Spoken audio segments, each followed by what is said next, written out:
পাখির চোখ আসন্ন লোকসভা ভোট, তৃণমূলের নজরে মতুয়া ভোট। মতুয়া প্রভাবিত নদিয়ায় দাঁড়িয়ে বার্তা দিলেন মমতা বন্দ্যোপাধ্যায়। সিএএ বিরোধিতায় ফের সুর চড়ালেন তিনি।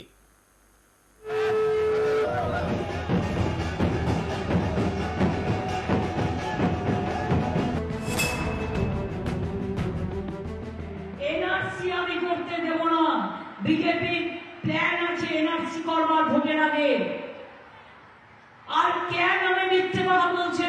কেটা কি? মতুয়ারা নাগরিক নন, এগুলো ওদের রাজনৈতিক চাল। এই চালে বিশ্বাস করবেন না, কারণ এইসব করে আপনাদের আইসোলেটেড করতে চায়। দক্ষিণবঙ্গের বিস্তীর্ণ এলাকায় রয়েছে মতুয়াদের প্রভাব। এর মধ্যে অন্যতম নদিয়া।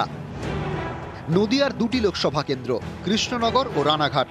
এর মধ্যে রানাঘাট লোকসভা কেন্দ্রের 5টি বিধানসভা আসনে মতুয়া ভোটার 50%-এর বেশি। এই মতুয়াদের দীর্ঘদিনের দাবি নাগরিকত্ব। এই নাগরিকত্ব ইস্যুতেই মতুয়াদের আশ্বস্ত করার চেষ্টা করলেন মমতা বন্দ্যোপাধ্যায়। বৃহস্পতিবার নদিয়ার শান্তিপুরের মঞ্চ থেকে ফের তিনি সিএএ বিরোধিতায় সুর চড়ান। একই সঙ্গে মনে করিয়ে দেন মতুয়াদের উন্নয়নে কি কি করেছে তৃণমূল সরকার। মতুয়া বিকাশ পর্ষদ তৈরি হয়েছে, নবসূত্র বিকাশ পর্ষদ গঠন করা হয়েছে, হরিচাঁদ গুরুচাঁদ বিশ্ববিদ্যালয় হচ্ছে এবং এক্সটেনশন কৃষ্ণনগরে হচ্ছে। আমরা পূর্ণ পর্ব শ্রী শ্রী হরিচাঁদ ঠাকুরের জন্মদিনে আমরা ছুটি দিই। ঠাকুরনগরে নতুন বিদ্যুৎ সাবস্টেশন তৈরি করা হচ্ছে। 19-এর লোকসভা ভোটে মতুয়াদের বড় অংশের সমর্থন যায় বিজেপির দিকে।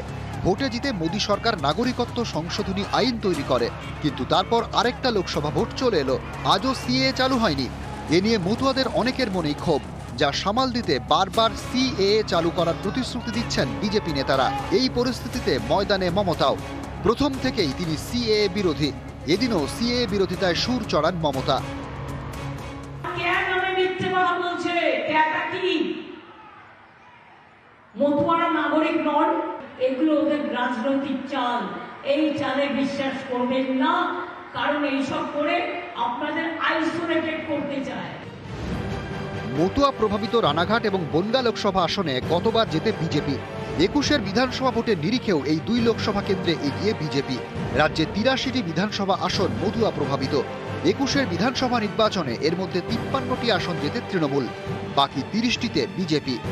24-এর লোকসভা ভোটেও এই সাফল্য ধরে রাখতে মরিয়া তৃণমূল।